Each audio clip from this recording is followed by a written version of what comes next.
Con su permiso, señor presidente, compañeras y compañeros senadores, he decidido hacer uso de esta tribuna con el fin de razonar el sentido de mi voto. En primer término, mi convicción es que en este país hace falta una nueva política que dé vigor y fortaleza a nuestro régimen federalista que atraviesa por una fuerte crisis.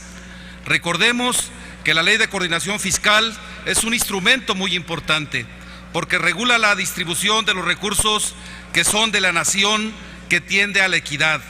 Los procesos de descentralización, la creación de los fondos de participaciones y aportaciones federales fueron creados a partir del reconocimiento de nuestra compleja realidad, marcada por grandes desigualdades regionales, por asimetrías inmensas entre la Federación y los estados, entre estos y los municipios. En este contexto, sostengo, compañeras y compañeros, que en materia de federalismo estamos ante cambios de matiz, modificaciones que están muy por debajo de la gran reforma que le urge al país. Es muy delicado porque en vez de cerrar brechas y combatir la desigualdad, podemos contribuir a ensancharla.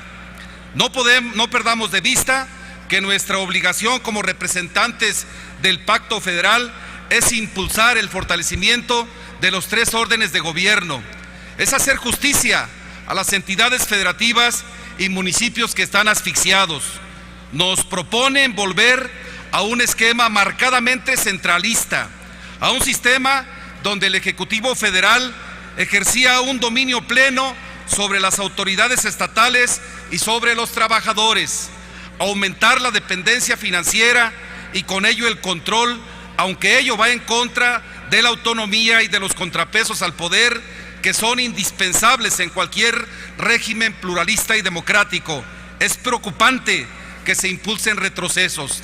Se busca revertir la descentralización educativa sin un diagnóstico claro, ni una propuesta concreta del modelo de país y de sistema educativo que queremos para México.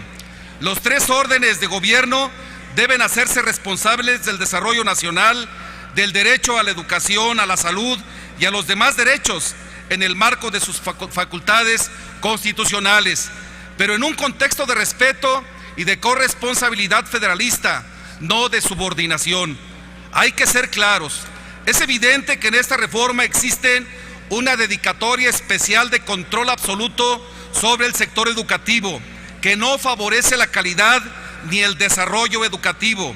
El centralismo educativo por parte de la Federación no garantizará ni la transparencia ni la rendición de cuentas, mucho menos que se erradique la corrupción.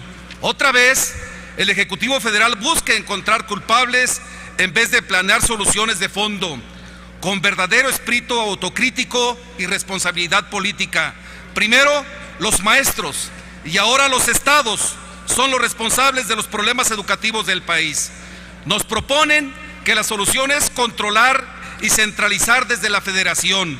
No es con base en la desconfianza como se fortalecerá el federalismo.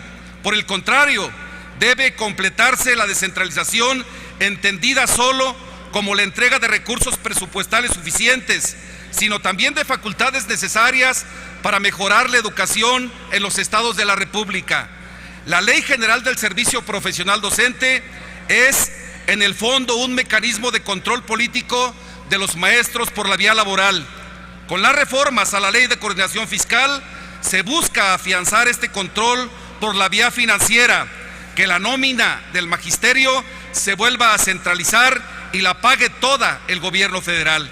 Esta reforma crea además un mecanismo administrativo a modo de la autoridad educativa que le permitiría retener el salario o efectuar pagos fraccionados a los trabajadores de manera discrecional. Se busca anular la capacidad de acuerdos entre los gobiernos de las entidades federativas y el magisterio. Con ello se avanza en el objetivo de desmantelar la figura de la negociación colectiva, una conquista histórica esencial para equilibrar las relaciones de trabajo como instrumento de justicia social. En síntesis, Nos parecen insuficientes las reformas y adiciones propuestas para esta ley de coordinación fiscal, pues si bien establece nuevas bases normativas y fórmulas para avanzar en la asignación de nuevos recursos para los gobiernos de los estados y de los municipios, se mantiene la perniciosa tendencia de centralizar en el gobierno federal crecientes facultades y recursos en prejuicio de los gobiernos de las entidades federativas y de los municipios. Por su atención, muchas gracias, y por eso mi voto va a ser en contra.